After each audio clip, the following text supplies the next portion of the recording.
Hello, guys. How are you today? I hope everyone is having a good Sunday so far. I'm probably going to go out around 4 to this event on campus.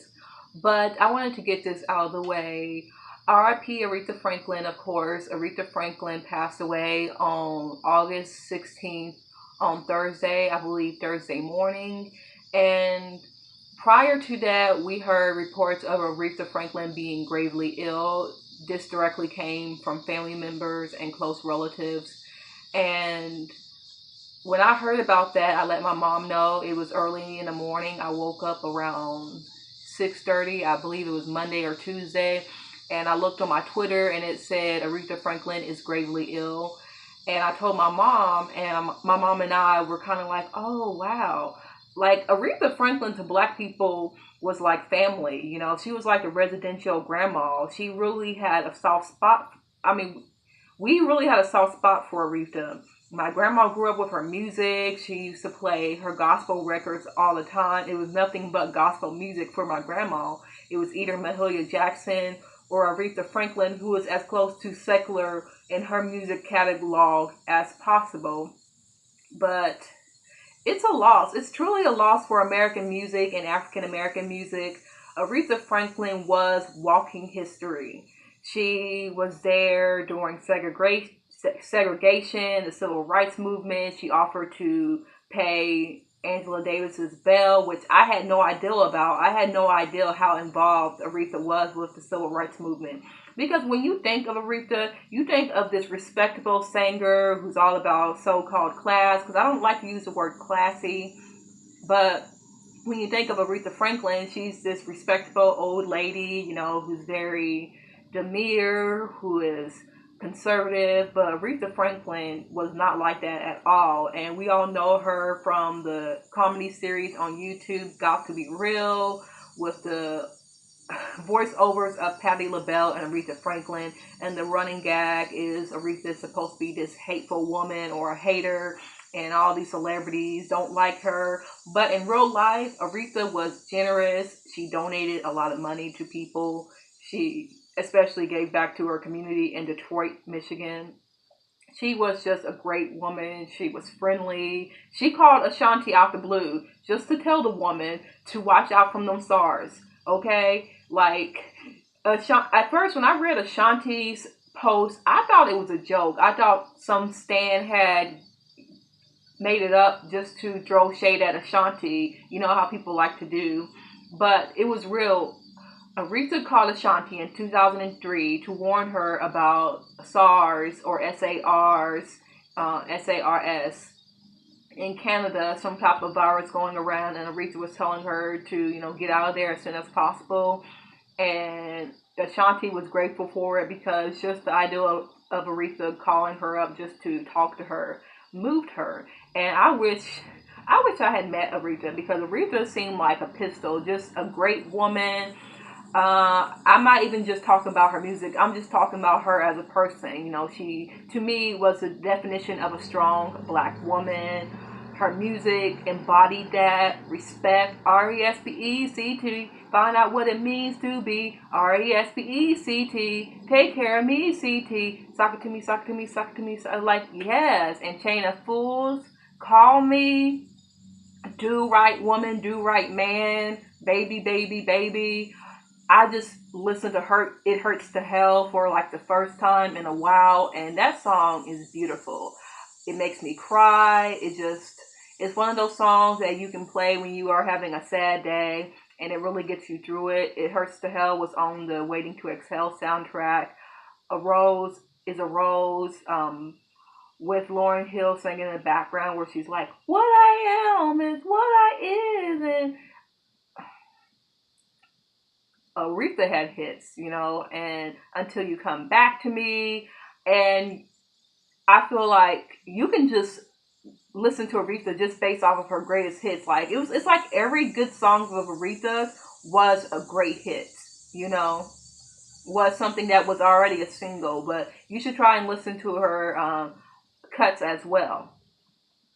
So I've been like I feel emotional just talking about Aretha. I feel like I can't even do her justice by, honoring her because she was bigger than life. And now that she's gone, I don't know how to feel. I usually I cry about some celebrities. Like I was sad about Prince. I was sad about Whitney.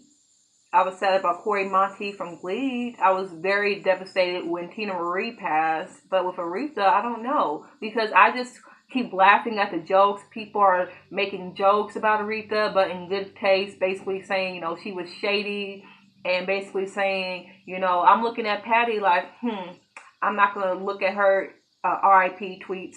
Like someone said, Aretha Franklin is looking at the R.I.P. tweets and skipping over Patty's, and I just laughed at that. Like y'all still got that humor in y'all, even during tragedy, and I kind of like that because it helps people breathe. NASA named an asteroid after Aretha in the wake of her passing, and I thought that was cool. And Aretha was very into astrology. She always talked about how she was an Aries. She was a very self-aware Aries. She always was into astrology. And I wasn't into astrology for a while, but once I started seeing things apply to me based off of the astrological charts, I thought, okay, I'm definitely a Capricorn, Aries rising, and Virgo moon, and Aretha being an Aries, it makes sense to me. Anyway, moving on, let's talk about Nicki Minaj and her ex Safari. I'm just annoyed because Nicki does questionable things, but I feel people are so into not liking Nicki that sometimes they don't see the misogyny war and the double standard she faces. She does an interview talking about how she writes her own songs and how Safari lied for years, talking about he wrote for Nicki and trying to ruin her career. And finally, when she speaks out on it and gets someone on the phone to basically confirm, yeah, Nicki, you wrote all your songs, Safari comes out to say something about how she stabbed him and nearly killed him and how he had to lie to the police and say that it was suicide. It was a suicide attempt. And I'm just like, I'm not here for domestic abuse. I'm not here for it on either side, whether it's a woman doing it or a man doing it. But you have to know that Safari beat Nicki. So if Nicki did stab him, which I do believe, it was self-defense. This is the same man that hit Nicki in the face with a suitcase. He chucked a suitcase at her and it hit her face. And there was TMZ reports on it. There was a video call about it. Not a video call. There was like a 911 call. I don't even know what to say about this. I'm so sick of people going on this witch hunt for Nicki. You can drag her for the 6ix9ine collab. I don't care. But otherwise, y'all just going on Nicki. Moving on, I'm going to talk about Ariana Grande. She released her album Sweetener. Great album. I don't really care for the Pharrell productions just because I feel it's overdone. It's not the early 2000s anymore. You can experiment with other R&B producers. Pharrell is not the only R&B producer. Hell, you can even experiment with Timbaland. But I feel so many people are on this early 2000s nostalgic kick that they just want to have every song Pharrell. And I just wasn't here for every song being a Pharrell production. Sorry, that's my Sims game running. I do like Sweetener. It's like, it is a bop. She's like, kiss it, hit it, beat it, all of that. Like, that song goes, okay? And I like Goodbye and Go. And I also love, what's the last song off the album? Get Well Soon. I love it. It is such a great song. The production is amazing. Her vocals are stellar. She's really doing vocal acrobats on this album, and you can tell that she's experimenting with her vocals, seeing what she can do, testing her abilities. This is a great album all around. I didn't really want to say much because this is more of a tribute video for Aretha Franklin, and I just want everyone to have a good day, whether you are a day away or 5 hours away. I hope everyone is just happy on this lovely Sunday.